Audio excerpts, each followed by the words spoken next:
Hello everyone. अभी हम लोग क्लास 10th का क्वेश्चन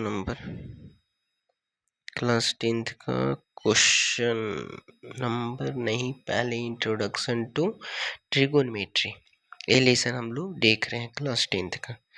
एक्सरसाइज कौन सा है? एक्सरसाइज 8.1 और इस एक्सरसाइज का ये लास्ट क्वेश्चन है, मतलब क्वेश्चन नंबर 11 ए। इसके बाद ये एक्सरसाइज खत्म, उसके बाद हम लोग नेक्स्ट एक्सरसाइज का सॉल्यूशन देखेंगे, लेकिन ये वीडियो में एक्सरसाइज खत्म हो जाएगा। तो चलिए शुरू करते हैं क्वेश्चन को देखना। तो state whether the following are true और फॉल्स, जस्टिफाई योर आंसर। यहाँ पे ट्रू फॉल्स बताना है और उसके बारे में बताना है कि ट्रू है तो कैसे, फॉल्स है तो कैसे। तो सबसे फर्स्ट क्वेश्चन बोल रहे हैं the value of tan a is always less than 1, मतलब tan a का वैल्यू हमेशा 1 से कम होता है।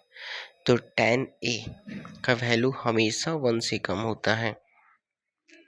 तो क्या बोल रहा है, tan का रेशियो होता क्या है? tan का रेशियो होता है परपेंडिकुलर अपॉन में बेस, यही ना रेशियो होता है। तो अब जब रेशियो यहाँ से परपेंडिकुलर और बेस देख रहे हैं तो क्या देखते हैं, जब ट्रायंगल कोई होता है तो इसमें जैसे मान लेते हैं परपेंडिकुलर है और ये बेस है, तो यहाँ पे वैल्यू क्या होता है, ए वाला कभी कम होगा तो ए ज़्यादा होगा।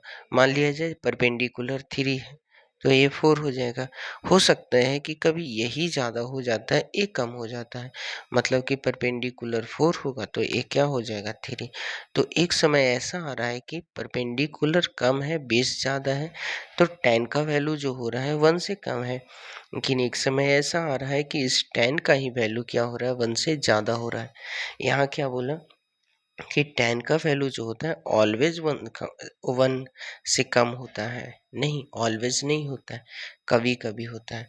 तो यहाँ से इस क्वेश्चन का आंसर क्या हो जाएगा, फॉल्स। ठीक है, ये हो गया। नेक्स्ट क्वेश्चन क्या है, सेक ए इज इक्वल टू 12/5। सेक का रेशियो क्या होता है वो जानना जरूरी है यहाँ पे। For some value of angle A, मतलब कि जैसे यहाँ पे ए ट्रायंगल बना देते हैं, या इसको ए बोल देते हैं, बी बोल देते हैं, सी बोल देते हैं। सबसे पहले तो सेक का रेशियो, तो सेक का रेशियो जो होता है वो क्या हो जाता है, तो वो हो जाएगा यहाँ पे हाइपोटेनस और बेस हो जाएगा। तो यहाँ से हाइपोटेनस इसका क्या होगा, ए है ना, तो ए है तो इसका हाइपोटेनस ए सी हो जाएगा और बेस कौन हो जाएगा, ए बी होगा।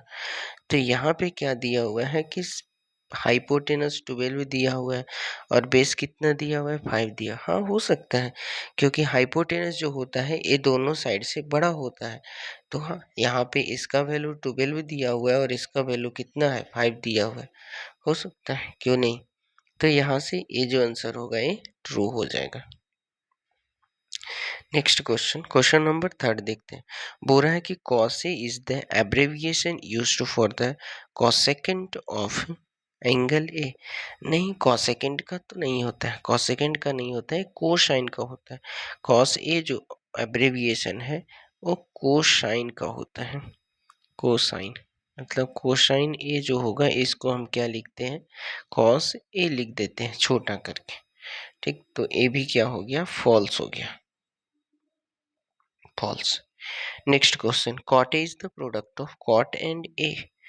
क्या कॉटे जो है वो प्रोडक्ट है कॉट एंड ए का? नहीं, प्रोडक्ट तो होता नहीं है, ये एंगल बताता है, मतलब कि एंगल ए मतलब किसका, कॉट्स का, कॉट का एंगल ए। तो यहाँ से एंगल बताता है, ये प्रोडक्ट नहीं बताता दोनों। तो यहाँ से ए कौन क्या हो जाएगा, ये फॉल्स हो जाएगा। नेक्स्ट क्वेश्चन है sine theta is equal to 4/3। Sine theta का रेशियो क्या होता है, परपेंडिकुलर अपॉन में हाइपोटेनस। परपेंडिकुलर का वैल्यू 4 है, हाइपोटेनस का वैल्यू 3 है। ये तो कभी पॉसिबल ही नहीं है, क्योंकि हाइपोटेनस हमेशा बड़ा होता है, परपेंडिकुलर हो या बेस हो, कुछ भी हो दोनों से बड़ा होता है। तो यहाँ से ये गलत दे रखा है, मतलब ए भी क्या हो गया, फॉल्स हो गया। ठीक है, तो इसी तरह से यहाँ पे हम लोग क्वेश्चन नंबर 11 का भी सॉल्यूशन देख लिए और ऐसे ही करते करते हम लोग इस एक्सरसाइज को भी ख़त्म कर दिए। अब नेक्स्ट एक्सरसाइज को देखने के लिए उसका जो हम लोग क्वेश्चन देखेंगे उससे पहले उसका थ्योरी हम लोग कंप्लीट करेंगे, उसके बाद फिर उसका एग्जाम्पल करेंगे, उसके बाद फिर आएंगे हम लोग एक्सरसाइज में। ओके, तो आज के लिए इतना ही।